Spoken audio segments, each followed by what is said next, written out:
Back here now for the last segment of today's show. Thank you guys for joining me again for the last segment. But we had to talk about the Steelers game. The Steelers, over the last couple weeks, with the back end of their schedule being piled up with divisional opponents, you have the Chiefs and the Eagles in there.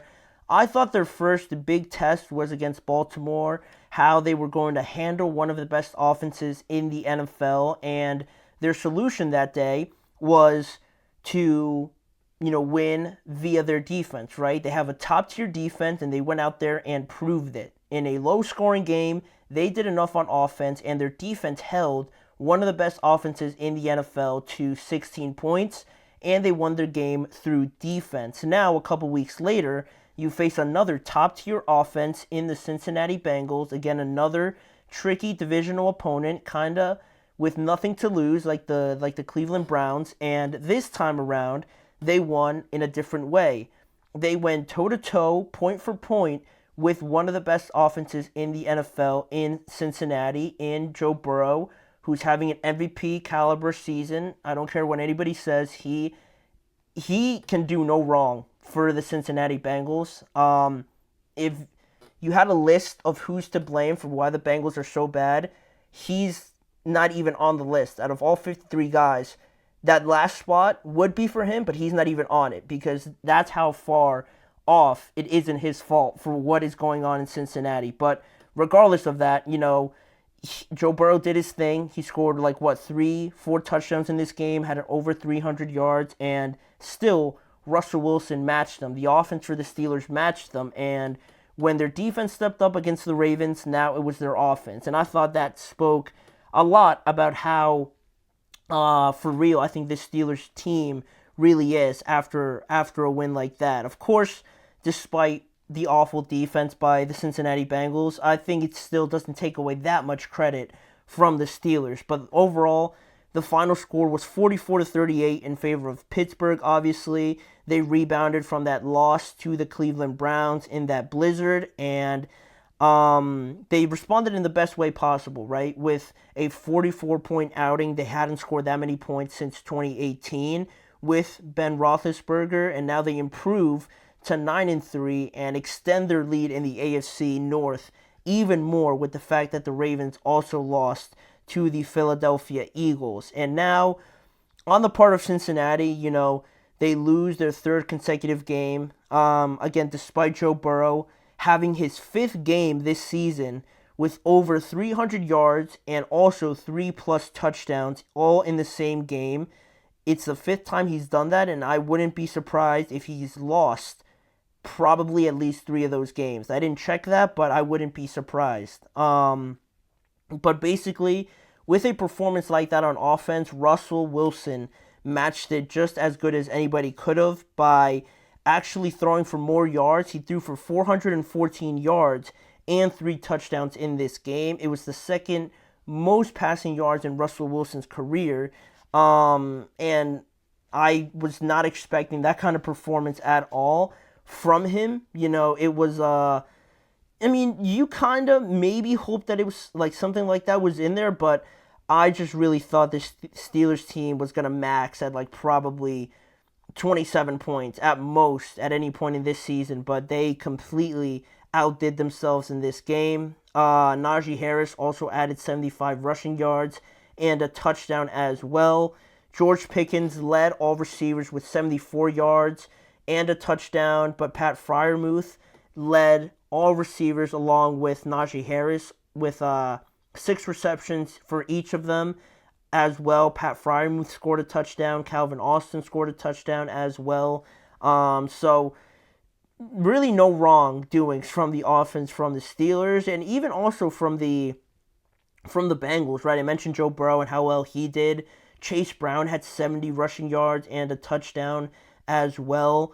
Jamar Chase, the numbers aren't crazy, like how he played the Ravens or something like that, but he had a touchdown, 86 receiving yards. T. Higgins also a touchdown and 69 receiving yards as well. So not too crazy, but pretty solid overall for the Bengals that only ended up losing this game by 6 points. And the way the game, broke down on itself, there was only 2 punts in the first half, both by Cincinnati, and then everything else was pretty much a touchdown or a field goal.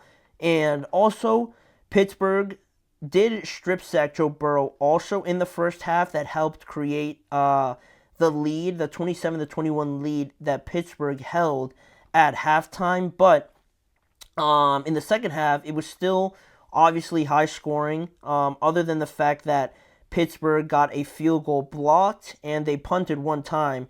Everything else still ended up in 7 points or in 3 points. But in the second half, while the Bengals kept coming, the Steelers' defense was still able to make a difference with Joe Burrow getting strip sacked and getting it returned by Peyton Wilson in one of the turnovers, and then he also threw another. He also threw an interception as well on a tipped pass. So those kind of moments helped the Steelers gain a big advantage, obviously. But even still, when it was 41-31, the Steelers added another field goal. But still, when the Bengals cut it down to 38-44, I was watching this game and I'm thinking, like, it's way too close for the way the Steelers are playing. It's still way too close. I'm thinking if the Bengals get the ball back when the Steelers had it with like about 2 minutes or so to go in the game, I'm thinking the Steelers are going to lose this game if the Bengals get this ball back. And it's going to look so dumb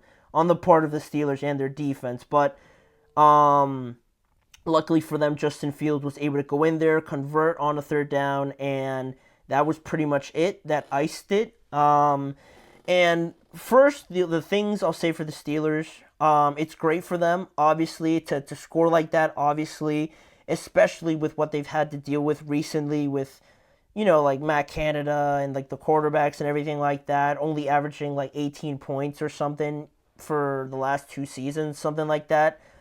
For them to get a performance like this is super exciting, obviously.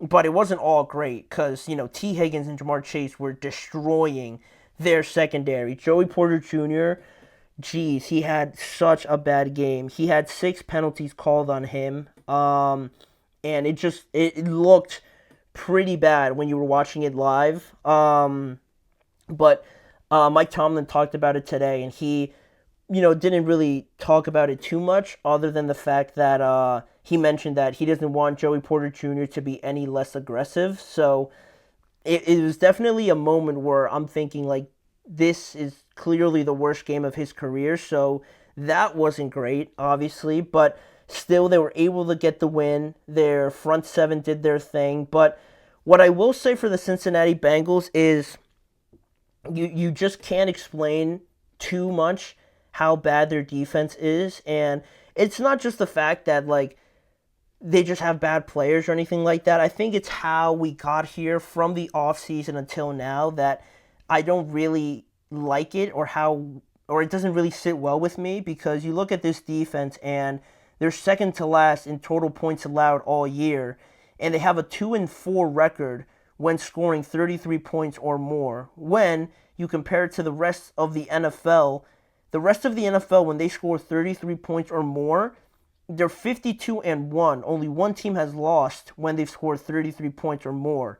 The Bengals themselves have had 6 games of 33 points or more, just themselves, and they've lost more of those games than they've won. It's pretty insane. And then I think that the main thing with me is when people consider the Bengals contenders in the preseason and things like that, I'm looking at this Bengals team and I'm looking like their defense, their offensive line isn't that much better than like the Ravens, the Steelers, even the Browns, and people are still having the Bengals up there with the Bills, with the Chiefs, with the Texans, and all their star power. And I'm thinking like their team is not looking that great, just compared. The only thing that is going to be a huge, obviously, piece to it is that Joe Burrow is going to come back and he's going to be healthy, right? Everybody kept bringing up the fact that when Joe Burrow plays most of the games, they make it to the conference championship, right? And I think Joe Burrow is that good. I think he is in there with Josh, with Lamar. Patrick is ahead of those guys just barely, but I think he's in there with Josh and Lamar. I feel like I'm missing someone, but it doesn't matter. He's definitely in there with those guys. I think he's that good. Clearly, just with how much he carries this Bengals team, but it just can't all be the fact that it's just Joe. The fact that Joe's there and healthy, that doesn't mean that, forget everything else. Joe's our quarterback, so we're going to make this Super Bowl. That's how it came across when you hear everybody talking about it. And when you look at this team, they didn't have a solid, number two corner coming into this year. It was going to be either a safety that was going to play that position or one of their young corners coming in. Not only that, they didn't really add anybody outside of, just Geno Stone, but he really hasn't done too much coming into this year. They lost a guy like Joe Mixon, so despite that, their offense is still one of the best, but they really didn't change too much about this team like the Texans did. Maybe like now you look at the Bills and adding like Amari Cooper or something like that. The Bengals didn't do too much of that other than just the fact that Joe was going to be healthy. And again, I put him in the conversation with Josh and Lamar. Those teams, if you ask anybody on the Bills, they're not just going to say they win just because they have Josh Allen. It all has to be a balance, right? Josh is great. He's awesome. He can win you games, but it's also the running game. It's also their defense. It's also great coaching and things like that. It's also the playmaking that they have around him, right? Same thing with Lamar. Lamar's fantastic as an individual talent, right? But despite all of that, they brought him one of the best running backs in this generation. Plus, on defense, they still got guys like Roquan Smith, Kyle Hamilton. They traded for Deontay Johnson, even if he's not playing. Still, the effort is still there to still continuously improve, right? Get guys around your best players.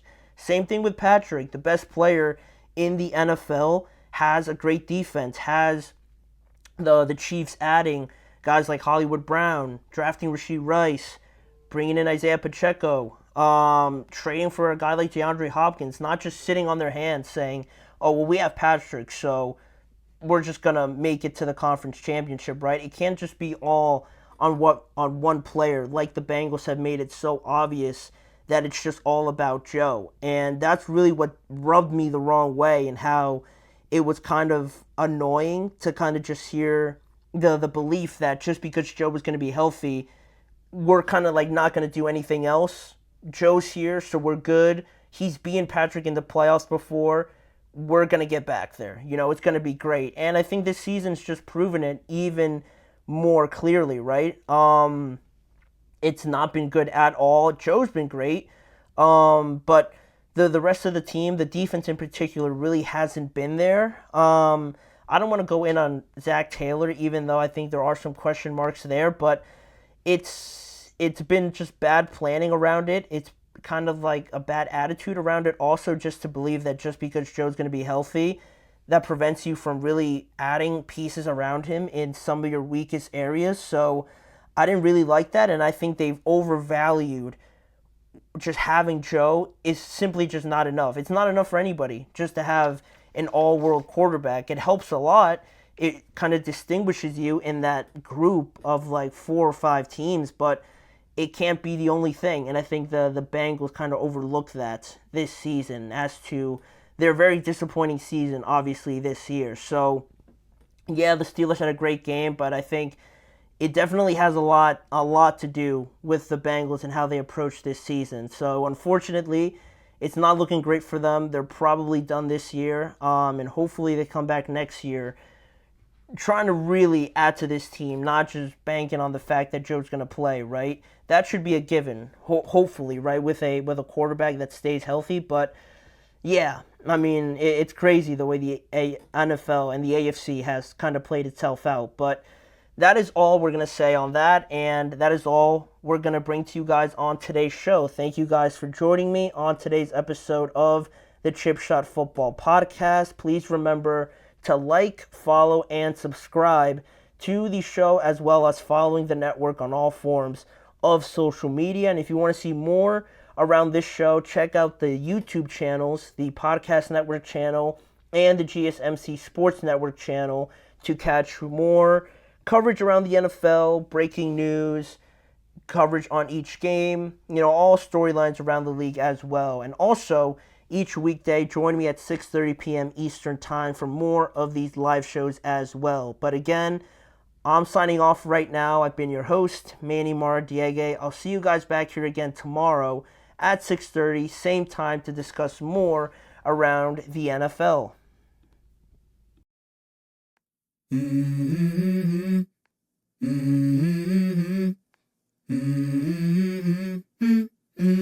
Let's go. I wake up to a little bit of drool on my pillow, feel like it's gonna be a bad day. Yeah, I'm tired of shit, and the coffee ain't hit yet, damn, ain't that great. I don't wanna go to